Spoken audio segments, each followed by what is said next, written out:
keceplosan goblok gitu. Bisanya itu sih Bu, apa mainan nggak serius. Oh iya. Sebenarnya pengen mengingatkan ya Nop, tapi lupa keceplosan. Ya nggak apa-apa, namanya manusia sih ya. Kadang tiba-tiba keceplosan. Tapi Bu Guru yakin Mbak Diza, Mbak Anggun nggak punya dana apa-apa ya. Cuma tapi setiap orang kadang menanggapinya beda Mbak. Meskipun Mbak Anggun tadi niatnya cuma guyon ya, cuma kadang orang karena kondisinya beda-beda, ada yang bisa terima, ada yang enggak, termasuk Mbak Diza tadi. Nah kira-kira karena itu Mbak Diza pasti ya, Mbak Dizanya walaupun Mbak Anggun guyon, tapi sepertinya Mbak Diza sakit hati. Kira-kira dari itu Mbak Anggun bisa nggak memperbaiki? Bisa apa? Yang ulangi lagi. Apa lagi?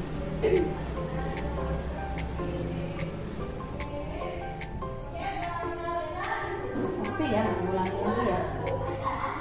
Terus biar desainnya bombong sama Mbak Anggun, kira-kira bagaimana? Iya.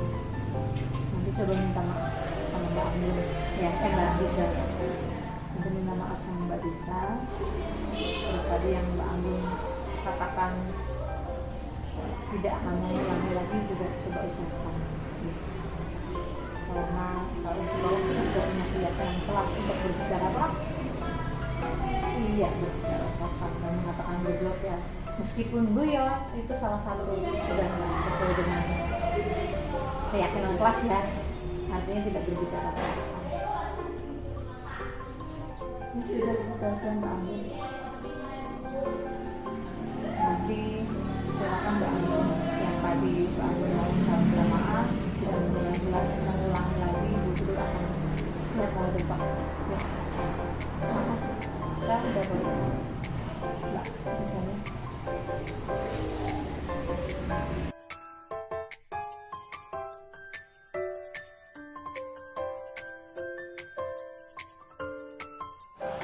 Sudah menyepakati beberapa keyakinan kelas. Kita evaluasi hari. Kita evaluasi. Artinya kita lihat kembali kira-kira keyakinan kelas yang kita buat kemarin itu sudah berjalan baik atau tidak. Misal, yang pertama bahwa kita harus saling peduli.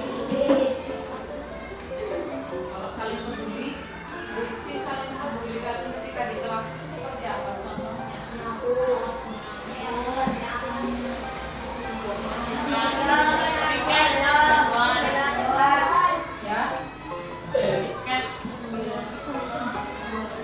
ya ada sampah terlihat di kelas, berlari di meja. Ya, kita peduli. Begitu ya. Ketika di luar kelas, kalian kalau misalnya ada melihat ada anak yang nakal, anak yang lainnya, sikap pedulinya apa yang harus kalian? Menasihati. Mungkin dinasihati. Apalagi lihat adik kelas jatuh, tolong ya, ditertawakan, jatuh, ditinggal. Kalau ditinggal artinya? Yang kita peduli. Kalau yang peduli kan bisa ditolong atau dinasihati. Kalau yang ada temannya terus peduli. Jadi biasakan begitu, jangan melihat sebuah apa namanya kejadian yang harusnya bergerak, melihat ada yang bisa kamu lakukan, kamu jangan diam saja. Ada sampah di depan kelas, jangan terus cuma dilewati. Bahkan pura-pura melihat tapi seakan tidak. Artinya kalau begitu kebetulan pasti tidak. Ini tadi kenapa juga menyampaikan lagi ada sampah yang begitu, padahal sudah berburu tawarkan loh sampaikan tadi. Siapa yang itu kalau ada sampah begitu itu gimana itu ceritanya? Gimana itu kira-kira? Tapi masih ada yang peduli ya alhamdulillah tadi Mbak. Ini ambil langsung pakai tangan. Meskipun ada alat yang karena tadi sekarang ini sikap peduli kami. Dan guru harap teman-teman yang lain demikian ketika ada kesempatan berbuat baik loh, ya kan? Bahkan kita itu ini kesempatan loh kalau berbuat baik itu kita kan di apa namanya di dunia ini kan diciptakan demikian agar kita itu baik, iya nggak? Kita bermanfaat.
menghargai diri sendiri.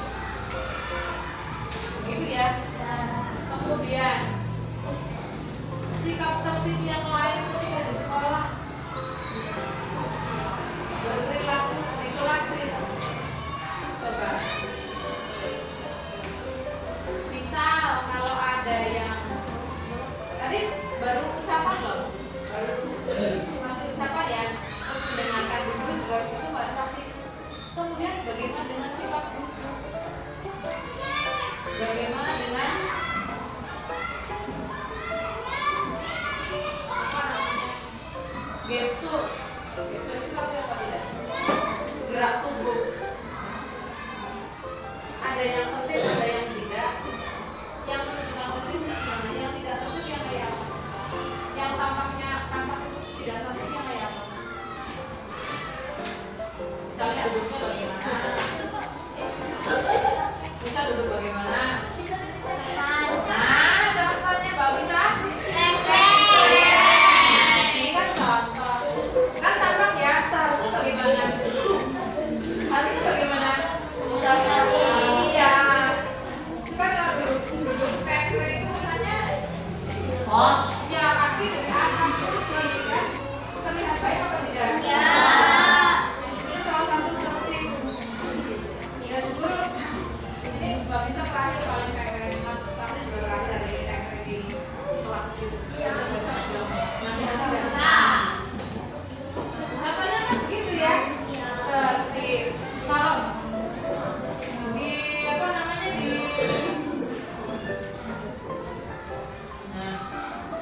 contoh lagi di saat upacara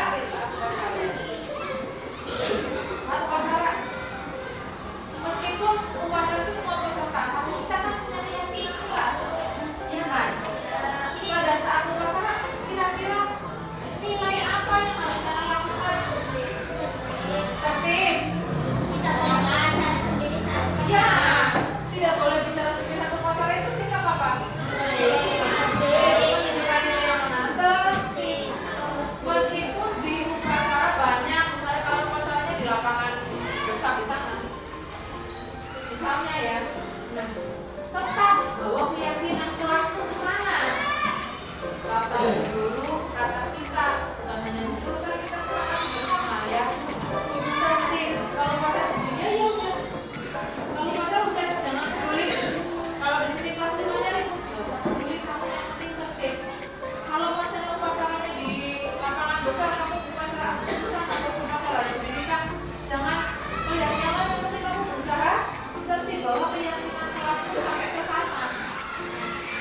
Gitu ya. Tertib berbicara, tertib berperilaku, tertib berpakaian, bahkan kalau pas upacara juga harusnya bagaimana pakaiannya.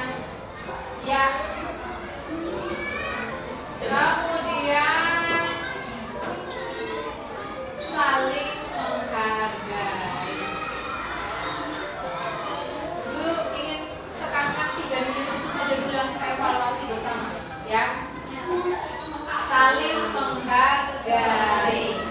Kita lagi bahas saling menghargai. Guru pengen tahu reaksinya Mas Rifki, Mas Gilang. Nah. Mas Rifki, coba salah satu wujud kalian itu saling menghargai dengan guru, dengan teman di kelas itu kayak apa? Dengan guru dulu contoh. Coba berikan contoh ketika kalian menghargai guru. Tidak membawa sendiri, tidak mainan sendiri, lalu ya tidak berbicara sendiri dengan guru. Lalu bagaimana sikap saling menghargaimu dengan temannya? Tidak saling mengejek. Tidak saling mengejek, tidak merundung dengan apapun ya. Jangan ngejek.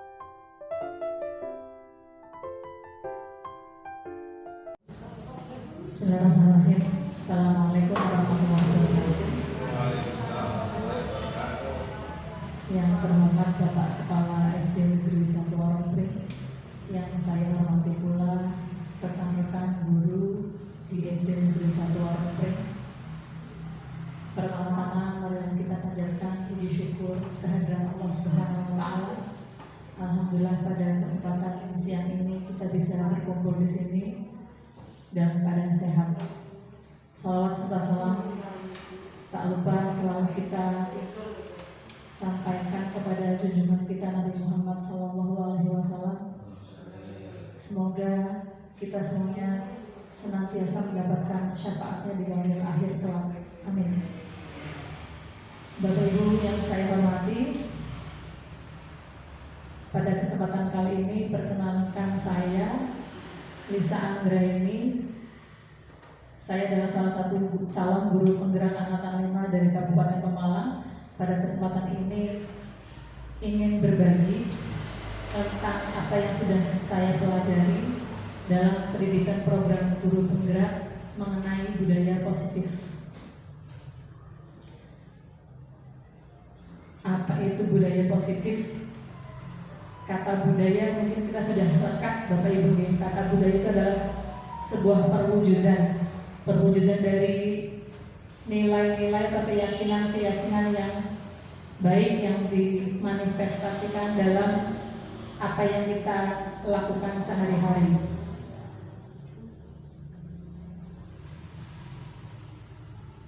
Dalam kesempatan ini ada beberapa materi yang ingin saya sampaikan.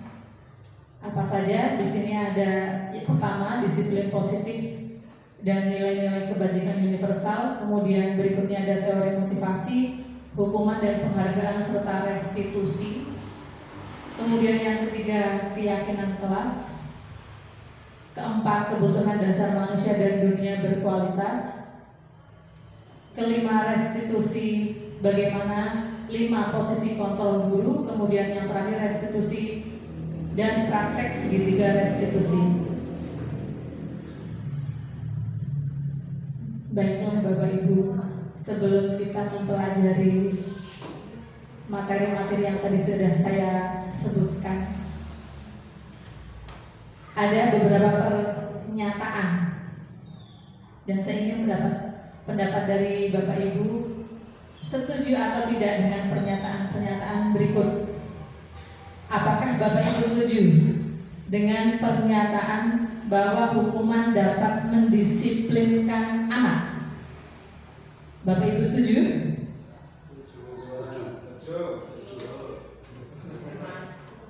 Ya, karena mungkin selama ini kita sering menerapkan itu di Bapak Ibu. Kemudian pertanyaan kedua, apakah Bapak Ibu juga setuju dengan pernyataan bahwa pemberian hukuman dengan hal positif seperti membaca atau membersihkan halaman sekolah dapat meningkatkan disiplin anak? Misal anak melanggar disiplin, kemudian Bapak Ibu memberi hukuman dengan hal positif, membaca, anak terlambat kemudian diminta untuk membaca atau membersihkan halaman sekolah. Apakah hal itu dapat meningkatkan disiplin anak? Setuju Bapak Ibu? Baiklah, kemudian pertanyaan yang ketiga, apakah dengan memberi penghargaan, hadiah, biasanya kita lakukan ke anak-anak di kelas biasanya begitu, apakah dengan memberi hadiah ketika selama pembelajaran atau untuk melakukan hal-hal yang kita inginkan, kemudian hal tersebut dapat meningkatkan motivasi belajar anak? Setuju. Baiklah, kita akan mulai memasuki materi yang pertama di sini, bagaimana disiplin positif dan apa itu nilai-nilai kebajikan universal. Sekarang Bapak Ibu silahkan berpasangan atau bisa membayangkan saja Bapak Ibu memegang sebuah secari kertas. Di situ tertulis benda-benda yang atau hal yang sangat berharga bagi Bapak Ibu, sangat berharga. Kemudian letakkan salah satu di tangan Anda dan genggam benda tersebut dengan segala daya. Bapak Ibu pegang, kemudian buatlah sebuah kepala seperti ini. Kemudian teman Anda akan mencoba dengan sekuat tenaga dengan berbagai cara untuk meminta Anda memberikan benda tersebut. Memberikannya bisa membujuk, mengancam, menghardik, bahkan merayu, menyuap, apa saja agar dapat membuka kepalan tangan Anda. Kira-kira apa yang akan Anda lakukan? Kalau yang ada di kepalan tangan panjenengan itu adalah sesuatu hal yang sangat berharga, apakah Anda akan menyerahkan itu? Apakah Anda akan mempertahankannya? Mempertahankannya. Nah, disinilah kita sedang diajak untuk merubah paradigma kita. Kalau dulu kita memiliki paradigma itu stimulus respon, kemudian dengan disiplin positif tadi ini kita sedang diajak mengubah paradigma kita menjadi stimulus respon menjadi teori kontrol. Jika dulu kita mencoba mengubah orang agar berpandangan sama dengan kita dengan stimulus respon, kemudian kalau dengan teori kontrol kita berusaha memahami pandangan orang lain tentang dunia. Kemudian perilaku buruk dilihat sebagai suatu kesalahan. Kita kalau melihat anak itu, kalau mereka berperilaku buruk berarti mereka berbuat salah. Tapi dalam teori ini semua perilaku memiliki tujuan.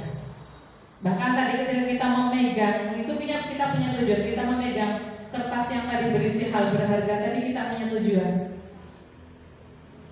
Kalau dulu orang lain bisa mengontrol saya, dan sekarang kita diajak hanya Anda yang bisa mengontrol diri Anda. Apakah Anda akan menyerahkan kertas tersebut atau tidak? Hanya Anda yang bisa melakukannya. Apakah mau diserahkan atau tidak? Kemudian pemaksaan ada pada saat bujukan gagal. Dibujuk, dipaksa, dihardik, tetap dipertahankan. Maksud saya ketika stimulus respon itu kemudian dipaksa. Ketika dibujuk gagal dipaksa menggunakan cara keras. Tetapi ketika menggunakan teori kontrol itu ada kolaborasi untuk menciptakan pilihan-pilihan baru.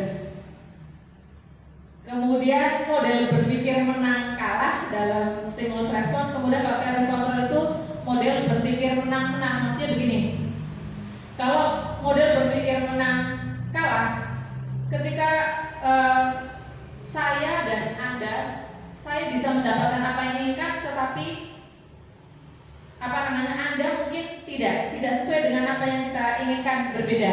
Tapi kalau model berpikir menang-menang itu sama-sama berpikir, sama-sama akan dapat hal. Misal kita melakukan kesalahan, yang bersalah mendapatkan solusi bagaimana dia agar tidak bersalah lagi. Kemudian pun yang satunya itu juga dia dapat pelajaran.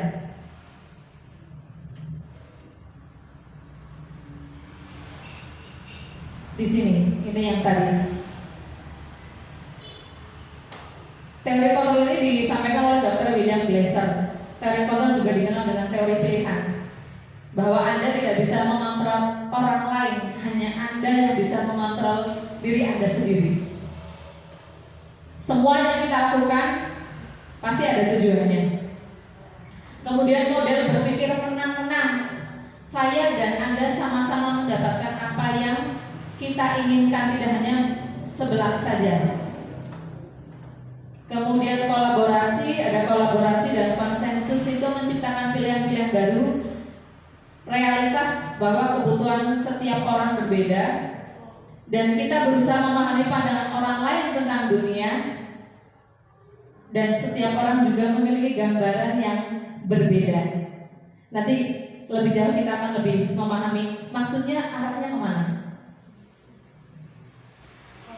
Disiplin positif. Kalau selama ini kita mungkin mengenal disiplin itu apa, Bapak Ibu? Kaku, ketat. Kaku. Apalagi Bapak Ibu? Biasanya dengan kata disiplin itu kita biasanya merujuknya kemana? Sesuai aturan. Ada sanksi. Disiplin positif di sini maksudnya adalah tadi bagaimana disiplin positif adalah bagaimana kita belajar mengontrol diri dengan menggali potensi kita agar tercapai tujuan mulia, yaitu sesuatu menjadi seseorang yang kita inginkan berdasarkan nilai-nilai yang kita hargai, berdasarkan nilai-nilai yang kita yakini. Dalam bahasa Latin itu disiplina artinya belajar. Maknanya berkonotasi. Konotasi itu dengan disiplin diri itu murid Maka asal kata dari kata ini berkonotasi dengan disiplin diri dari murid-murid Socrates dan Plato. Disiplin diri membuat orang menggali potensinya menuju sebuah tujuan, apa yang dia hargai. Nah, dalam budaya kita, makna kata disiplin telah berubah menjadi sesuatu yang dilakukan seseorang pada orang lain untuk mendapatkan kepatuhan. Kecenderungannya adalah menghubungkan kata disiplin itu dengan kata ketidaknyamanan. Karena terpaksa, karena ingin mendapat penghargaan, tapi bukan dengan apa yang kita hargai atau pencapaian suatu tujuan mulia yang kita yakini.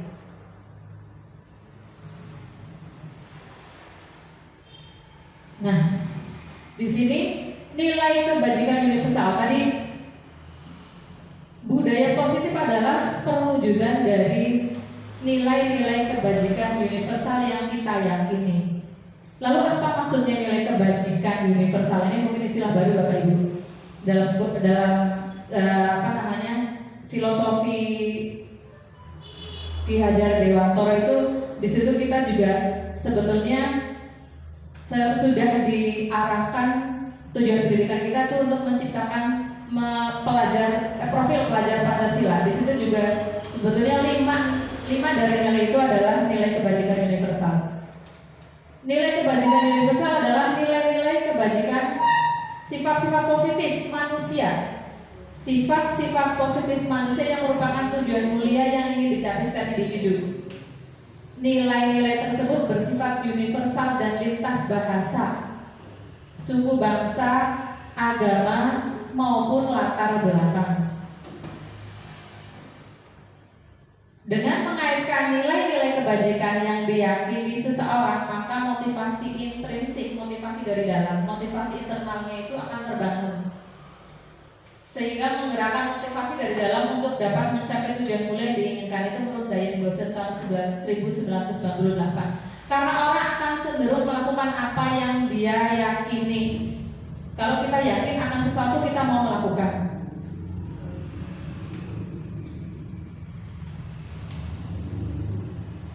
Ini beberapa contoh nilai-nilai kebajikan universal yang telah disepakati oleh beberapa institusi. Kita juga bisa mencarinya, sebenarnya banyak sekali Bapak Ibu, dan banyak institusi yang sudah menyepakati nilai-nilai kebajikan universal itu.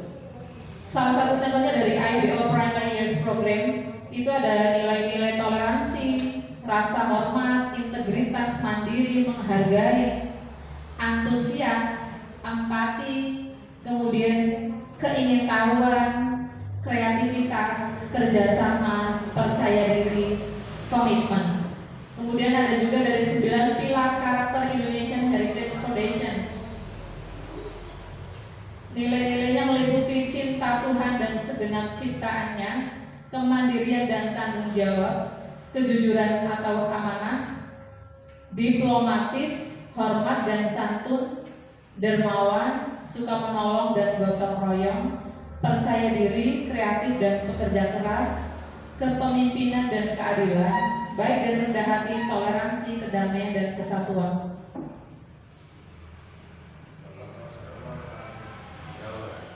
Ini hanya saya ambil 2 Bapak Ibu. Kalau kita mencari referensinya banyak sekali, nilai-nilai kebajikan yang disepakati oleh beberapa institusi itu secara universal sudah mendunia apa saja. Dan pendidikan kita mengharapkan siswa kita mencapai nilai-nilai kebajikan universal yang tercantum dalam profil pelajar Pancasila. Di antaranya ini Bapak Ibu. nilai kebajikan universal yang diharapkan muncul, tercipta, terbentuk pada peserta didik kita adalah 6 nilai tersebut: beriman, bertakwa kepada Tuhan Yang Maha Esa dan berakhlak mulia, berkebinekaan global, bergotong royong. Siswa juga harus kreatif, siswa juga mampu bernalar kritis, dan siswa diharapkan juga mandiri.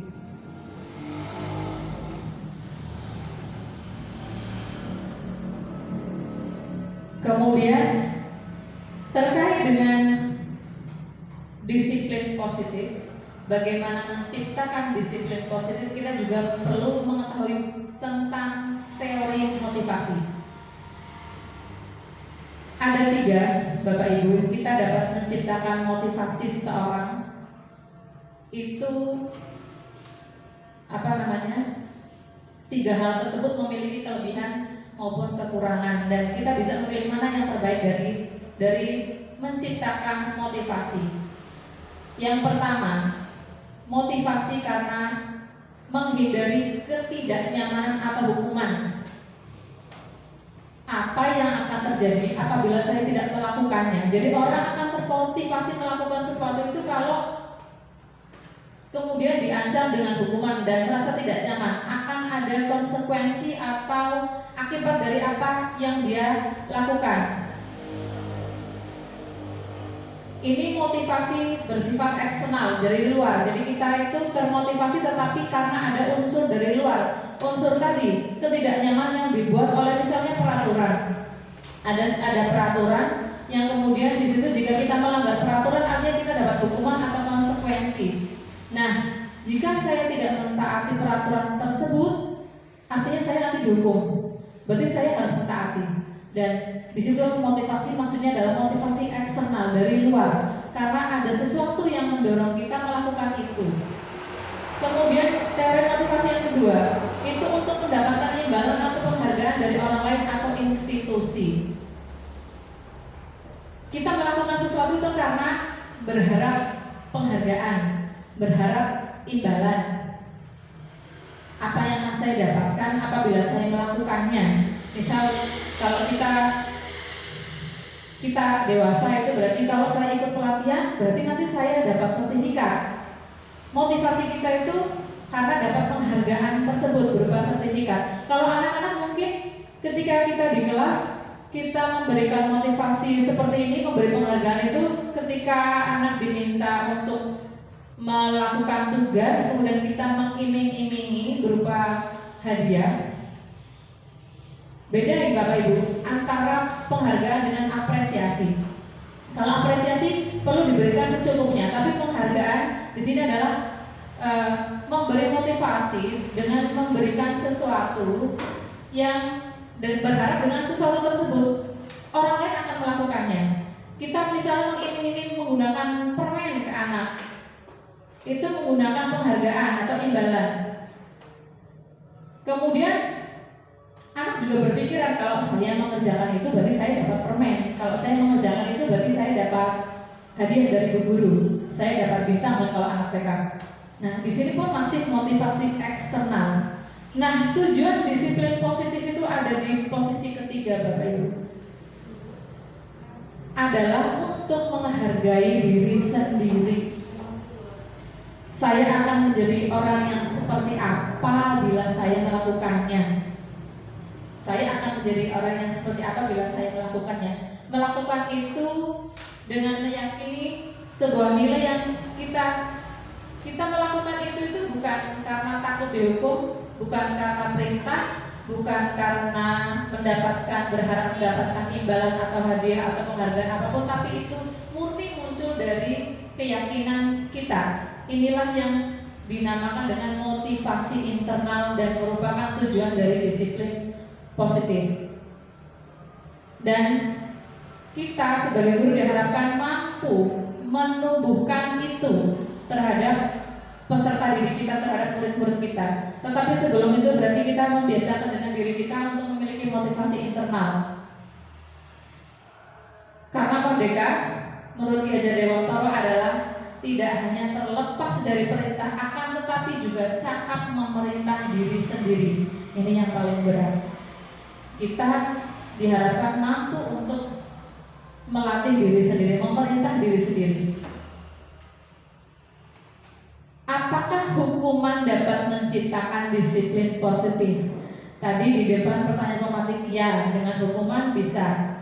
Nah, di paradigma yang baru itu hukuman tidak menjadi jaminan untuk menjadi disiplin, tidak menjadi jaminan murid menjadi disiplin, karena mungkin setelah hukuman itu anak justru memiliki Bapak Ibu, kalau kita menghukum anak bisa dendam, bisa marah, bisa malu, bisa malu, dihukum, disuruh lari-lari, atau kadang menghukum itu adalah sesuatu yang insidental, tiba-tiba terlintas dari pikiran seorang guru, dan itu kadang juga membuat malu siswa tersebut. Jadi hukuman itu tidak menjadi murid menjadi disiplin, karena yang ada dari beberapa penelitian pun demikian mengatakan. Jadi tidak menjadi disiplin, malah bisa menimbulkan efek yang lain. Hanya menciptakan disiplin jangka pendek, iya, disiplin tapi jangka pendek, tidak tertanam dalam jiwa, tidak tertanam menjadi sebuah keyakinan dalam diri, dan hukuman juga dapat melukai. Tadi mungkin malu, kemudian sakit hati, bahkan dendam, marah dengan guru, bisa nih Bapak Ibu. Kalau kita menghukumnya keterlaluan, bisa sisa dari dendam. Ini dulu guru saya waktu SD yang pernah menghukum saya seperti ini. Karena kita guru itu kan sedang menciptakan sejarahnya anak-anak ya Bapak Ibu. Jadi hukuman sebaiknya tidak dilakukan. Kemudian Alfie Kohn juga menyampaikan 5 alasan selain sebaiknya tidak menggunakan hukuman, juga alasan mengapa sebaiknya menghindari memberi penghargaan.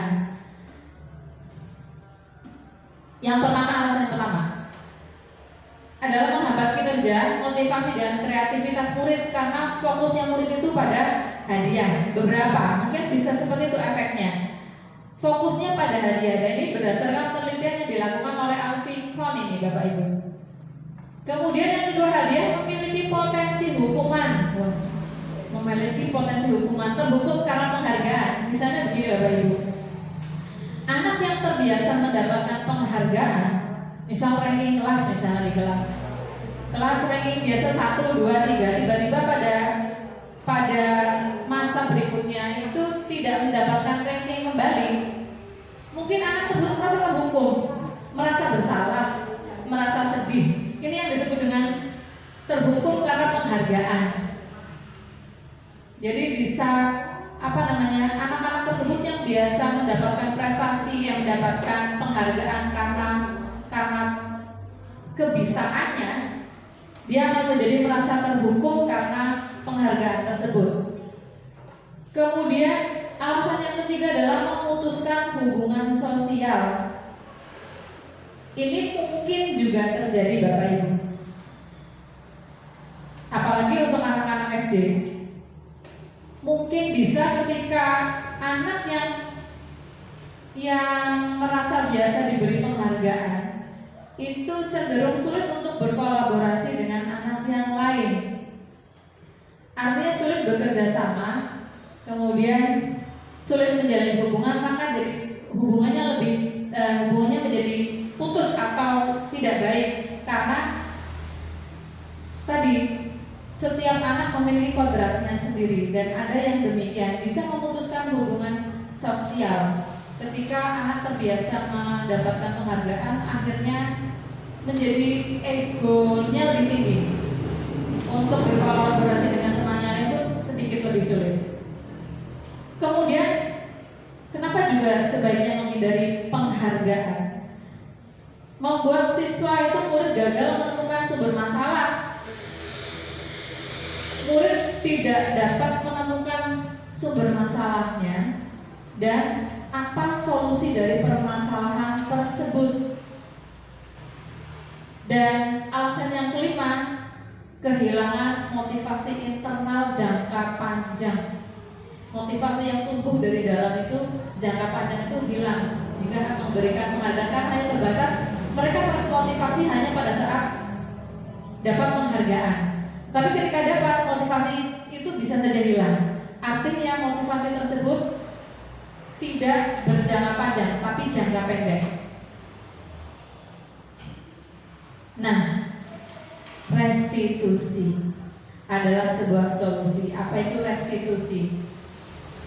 Restitusi adalah proses menciptakan kondisi bagi murid untuk memperbaiki kesalahan mereka, sehingga mereka bisa kembali pada kelompok mereka dengan karakter yang lebih kuat.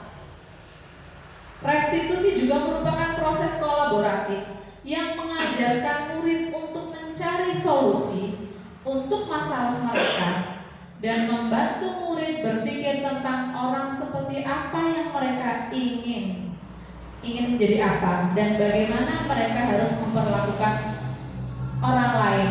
Diane Goshen tahun 2004. Jadi restitusi adalah salah satu cara bagaimana kita dapat menumbuhkan motivasi internal murid kita. Ciri dari restitusi bukan untuk menebus kesalahan, bukan konsekuensi, bukan mendapat hukuman, namun untuk belajar dari kesalahan. Ciri yang kedua adalah untuk memperbaiki hubungan. Memperbaiki hubungan biasanya misal di kelas terjadi masalah antar anak. Nah, dengan restitusi, anak yang bersalah itu kemudian diberikan tawaran-tawaran, bukan paksaan. Mereka juga harus bisa mencari solusi kenapa dia melakukan itu dan kira-kira setelahnya apa yang akan dia lakukan.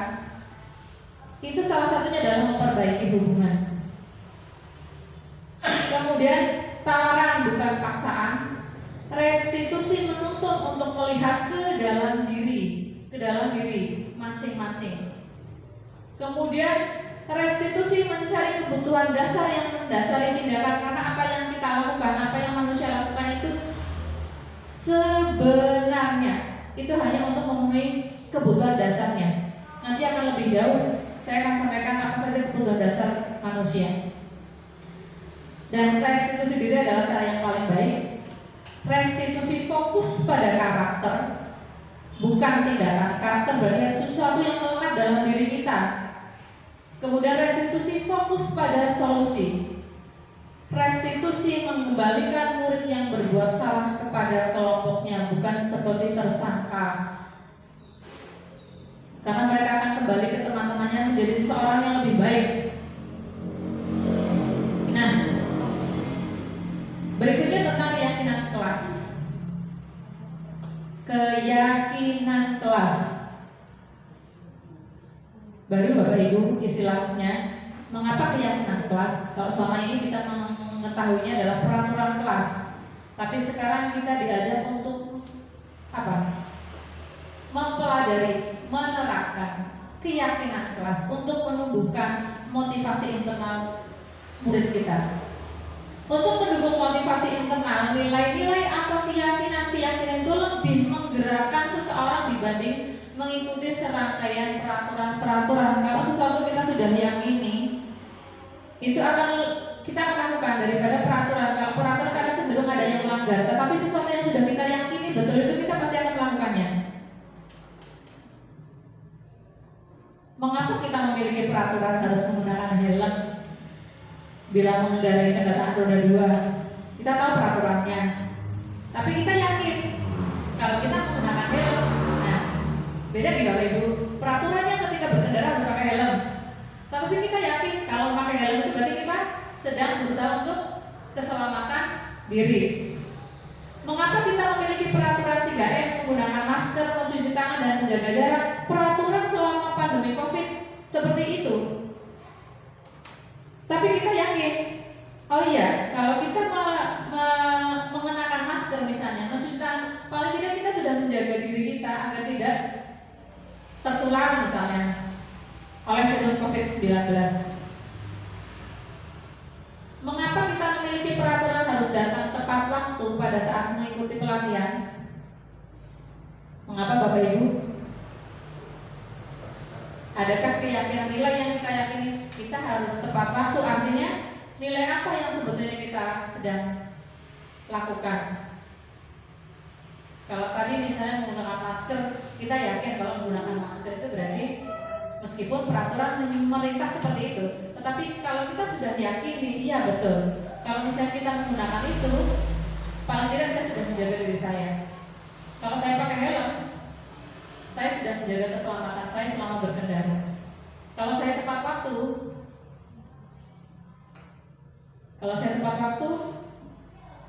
kita sebetulnya sedang menghargai diri dan orang lain. Kalau misalnya kita datang terlambat, mungkin bisa mengganggu kedatangan kita yang terlambat mengganggu orang lain. Artinya kita sedang tidak menghargai orang lain. Jadi kita yakin kalau kita datang tepat waktu, artinya pada saat pelatihan kita datang tepat waktu, tidak ditunggu-tunggu. Kita sedang yakin saya sedang menghargai orang lain yang ada di kegiatan pelatihan tersebut.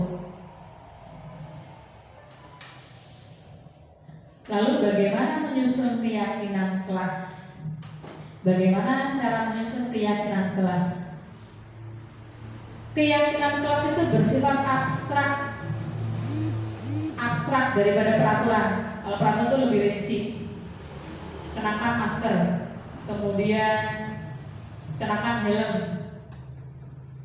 Keyakinan kelas, kalau begini otomatis murid itu jadi merasa kecewa, merasa mengecewakan orang-orang yang disayanginya, merasa mengecewakan gurunya, dan merasa tidak berharga. Pembuat merasa bersalah itu ada suaranya memelas, halus, sedih. Bahasa tubuhnya itu merapat pada anak dan lesu, seperti ingin dikasihani. Kamu gak kasihan apa sama Bu Guru? Bu Guru capek, misalnya begitu. Kita mengeluh, membuat anak merasa bersalah. Kemudian pada posisi kontrol teman, guru pada posisi ini tidak akan menyakiti murid, namun akan tetap berupaya mengontrol murid melalui persuasi. Posisi teman pada guru bisa negatif ataupun positif. Positifnya berupa hubungan yang baik yang terjalin antara guru dan murid, karena seperti teman, jadi hubungannya baik. Murid tidak takut dengan gurunya, guru juga nyaman berkomunikasi. Guru menggunakan hubungan baik dan humor untuk mempengaruhi seseorang. Mereka akan berkata, ayolah bantu Bapak demi Bapak ya. Ayo, ingat tidak bantuan Bapak selama ini? Ya sudah, kali ini gak apa-apa, ayo besok-besok lagi. Nah, atau nanti Bu Guru bantu, nanti buat Bu Guru bantu bereskan. Itu kan tidak solusi, tapi karena hal negatif dari posisi teman adalah bila suatu saat guru tersebut tidak membantu, maka murid akan kecewa dan berkata, pada saat ketika mungkin gurunya sudah tidak, moodnya lagi tidak baik atau apa, kemudian tiba-tiba jadi bersikap tidak nyaman, dari saya pikir Bapak atau Ibu teman saya, ternyata ada saat demikian murid merasa dikecewakan dan tidak mau lagi berusaha. Hal lain yang mungkin timbul adalah murid hanya akan bertindak untuk guru tertentu saja. Yang gurunya bersikap seperti teman, dia baik. Kalau yang nggak bersikap yang tidak di posisi seperti teman, ya tidak. Jadi mungkin akan lebih dekatnya dengan guru yang tadi, dengan guru yang lain tidak. Mungkin tidak menghormati atau tidak dekat. Dan murid akan tergantung pada guru tersebut. Kemudian yang keempat ada posisi pemantau. Memantau artinya mengawasi. Pada saat kita mengawasi, bertanggung jawab atas perilaku orang-orang yang kita awasi. Kalimatnya biasanya demikian Bapak Ibu. Pertanyaan diajukan oleh seorang pemantau, peraturannya apa? Kamu tahu kan peraturannya apa? Kamu tahu kan konsekuensinya apa? Apa yang sudah kamu lakukan? Nah, Seorang pemantau sangat mengandalkan perhitungan catatan karena sudah punya peraturan, artinya itu dilihat terus catatan tadi itu sebagai bukti kalau anak tersebut melanggar peraturan, konsekuensinya apa, peraturan apa, konsekuensinya apa, menggunakan cara-cara demikian. Dan yang terakhir adalah posisi control manager, posisi di mana guru berbuat sesuatu bersama dengan murid, mempersilahkan murid mempertanggungjawabkan perilakunya, mendukung murid agar dapat menemukan solusi atas permasalahannya sendiri menggunakan restitusi tadi. Di manajer, murid diajak untuk menganalisis kebutuhan dirinya maupun kebutuhan orang lain.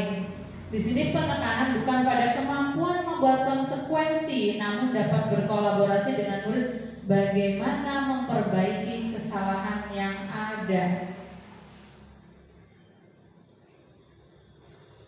Kalimat-kalimat yang disampaikan oleh seorang manajer ketika murid melakukan sebuah kesalahan, apa yang kita yakini, apa yang kelas kita yakini, apakah kamu juga meyakininya? Jika kamu meyakininya, apakah kamu bersedia memperbaikinya? Jika kamu memperbaiki ini, hal ini menunjukkan apa tentang dirimu? Apa rencana kamu untuk memperbaiki hal ini? Seperti apa kamu ingin, seperti apa dirimu? Seperti itu Bapak Ibu. Bukan hanya mengatur, tetapi membimbing murid untuk dapat mengatur muridnya. Bukan memisahkan murid dari kelompoknya, tapi mengembalikan murid tersebut ke kelompoknya dengan lebih baik dan kuat. Yang tadi misalnya dengan ejek-ejekan dia menemukan solusi, berarti besok-besok dengan posisi manajer kita bisa mengarahkan anak ketika terjadi permasalahan tadi, misalnya pelanggaran keyakinan kelas tentang saling menghargai. Ada anak yang berkata kasar pada teman yang lainnya misalnya. Kemudian teman anak yang berkata kasar demikian itu kita beri pertanyaan-pertanyaan yang mengarahkan dia untuk memperbaiki dirinya di masa depan. Apa yang dia yakini, bagaimana apa yang dia yakini. Kemudian apa yang dia lakukan itu apakah melanggar keyakinan tersebut? Kamu berkata demikian. Kira-kira keyakinan apa yang kamu ingin sebetulnya ingin seperti apa? Dan setelah itu apa solusinya agar ini tidak terjadi lagi? Jadi kita mengarahkan sebagai manajer ke sana. Ketika seorang murid melakukan kesalahan, kita berkolaborasi dengan murid bagaimana memecahkan masalah tersebut. Bagaimana memperbaiki, mencari solusi permasalahan tersebut. Dan diharapkan dengan restitusi anak kembali lagi ke kelas tadi dengan apa?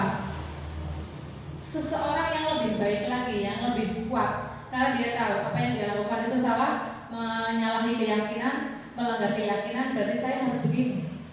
Setelah dia yakin harus begini, dia akan memperbaiki diri. Setelah dia memperbaiki diri dan yakin setelahnya tidak mengulangi kesalahan yang sama. Diharapkan demikian. Nah, melakukan restitusi kita dapat mempraktekkan melalui segitiga restitusi. Nah, segitiga restitusi ini demikian Bapak Ibu. Ada 3 langkah dalam praktek segitiga restitusi. Yang pertama ada menstabilkan identitas. Kemudian yang kedua adalah validasi kebutuhan. Yang ketiga menanyakan keyakinan.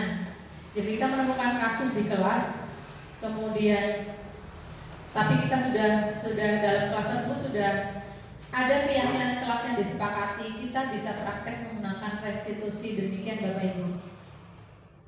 Langkah-langkahnya seperti ini. Dalam tahap menstabilkan identitas, tujuannya apa?